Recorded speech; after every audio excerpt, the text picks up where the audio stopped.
Welcome to Story Time Today. Story the Rabbit. காட்டின் அனைத்து விலங்குகளும் முயலின் கூச்ச சுபாவத்தை பற்றி கிண்டல் செய்கின்றன. ஆனால் ஒரு நண்பன் பிரச்சனையில் சிக்கினால் கூச்ச சுபாவமுள்ள முயல் தன் தைரியத்தாலும் விரைவான சிந்தனையாலும் அந்த நாளை காப்பாற்றுகிறது.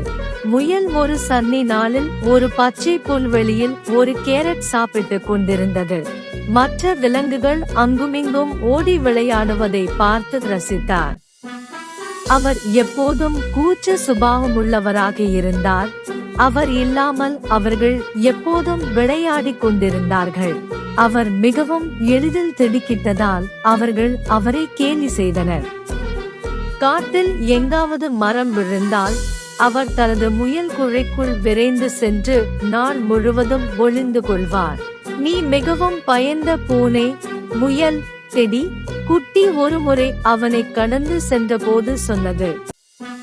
உனக்கு எப்பொழுதும் வேடிக்கை இல்லை முயல். ஆனால் முயல் ஒரு எச்சரிக்கையான மற்றும் புத்திசாலித்தனமான முயல். ஒவ்வொரு ஒலியையும் புறக்கணிப்பதை விட அவருக்கு நன்றாக தெரியும். நான் முட்டாள்தனமாகவும் பயமாகவும் தோன்றலாம், ஆனால் நான் எப்போதும் ஆபத்துக்கு தயாராக இருப்பேன் நினைத்தது முயல். ஒவ்வொரு முறையும் அவர் ஒரு விரிசல் கேட்கும் போதோ அல்லது அவரது துளைக்கு மேல் நிழல் தரிப்பதைக் கண்டோ அவர் ஒளிந்து கொண்டு சுருண்டு விடுவார்.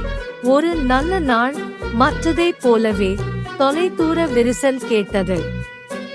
ஒரு மரம் கீழே விழுந்து ஒரு விளக்கு பிரகாசமாக இருந்தது.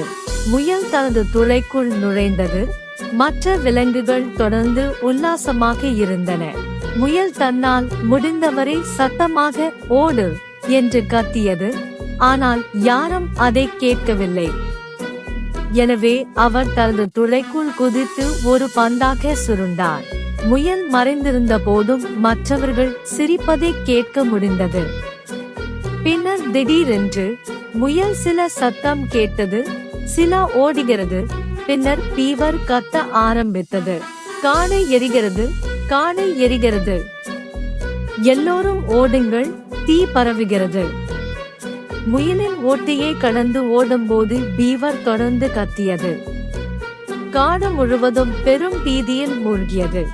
எல்லாவற்றையும் மிதித்து விலங்குகள் ஓடின.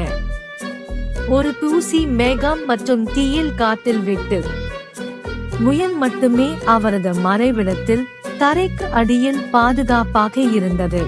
முயல் புத்திசாலித்தனமாக உணவு மற்றும் தண்ணீரை தனது துளையில் தேக்கி வைத்தது. ஒரு நாள் ஆபத்து வரும் என்பதை அறிந்த அவர் தயாராக இருக்க விரும்பினார். தீ அணைக்கும் வரை போதுமான பொருட்கள் தன்னிடம் இருப்பதை அறிந்து அவர் நிம்மதியடைந்தார். தூரத்தில் முயல் உதவி, யாராவது எனக்கு உதவுங்கள் தயவு செய்து. நெருப்பு பரவுவதை அறிந்த முயல் தனது துளையிலிருந்து வெளியே வர விரும்பவில்லை. ஆனால் பின்னர் அவர் இரண்டாவது மற்றும் மூன்றாவது முறை சத்தம் கேட்டது. யாரோ ஒருவர் தனியாக இருக்கும்போது முயல் தனது துளைக்குள் மறைக்க முடியாது. முயல் தனது துளையிலிருந்து மெதுவாக தலையை உயர்த்தியது.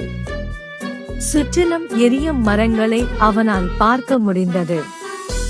அவர் மற்றொரு அலறல் சத்தம் கேட்டு தலையை திருப்பி டெடியை பார்த்தார்.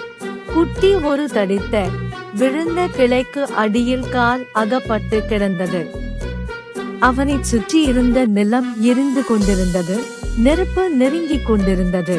முயல் மிகவும் பயந்தாலும் டெடியை அங்கேயே விட்டுவிட முடியவில்லை. திணறிக்கொண்டும் புழுங்கிக் கொண்டும் அவர் டெடியை நோக்கி நம்ப முடியாத வேகத்தில் விரைந்தார்.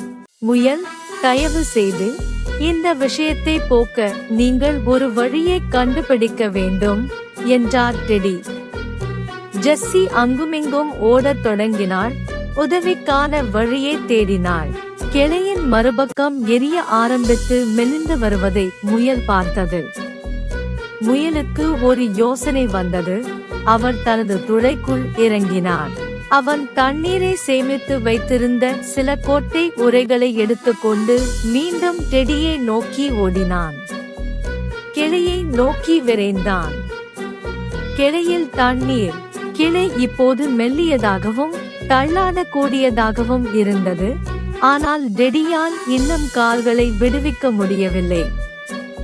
எனவே ஜெஸ்ஸி தனது முழு பலத்தையும் ஒருங்கிணைத்து ஒரே கோடில் தனது உடலை அதற்கு எதிராக அடித்து நொறுக்கினார். ஒரு விரிசல் கேட்டது மற்றும் கிளை பாதியாக உடைந்து டெடியை விடுவித்தது. மெதுவாக எழுந்து முயலை நெருங்கினான். டெடி முயலின் வீரத்தை கண்டு வியப்படைந்தார். மேலும் அவர் எப்படி அவரை விடுவித்தார் என்று ஆச்சரியப்பட்டார். முயல் படுத்திருப்பதை பார்த்தார். முயல் மிகவும் சோர்வாக காணப்பட்டது.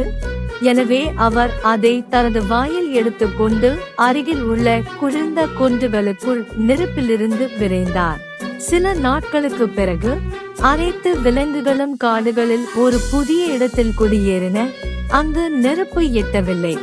எல்லோரும் விளையாடிக் கொண்டிருந்தார்கள். ஆனால் ஏதோ மாறிவிட்டது. டெடி குட்டி முயலை கவனித்துக் கொண்டிருந்தது. முயல் இன்னும் மீண்டு வருகிறது.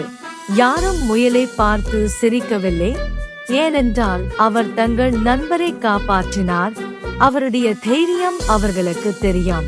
அன்று முதல் அவர்கள் அனைவரும் அவருடைய அடிச்சுவடுகளை பின்பற்றி இன்று வரை கவனமாக இருக்கிறார்கள். இப்போது கவனமாக இருப்பது உங்களுக்கு தைரியம் இல்லை என்று அர்த்தமல்ல என்று அவர்களுக்கு தெரியும். Thanks for watching. More videos. Subscribe my channel.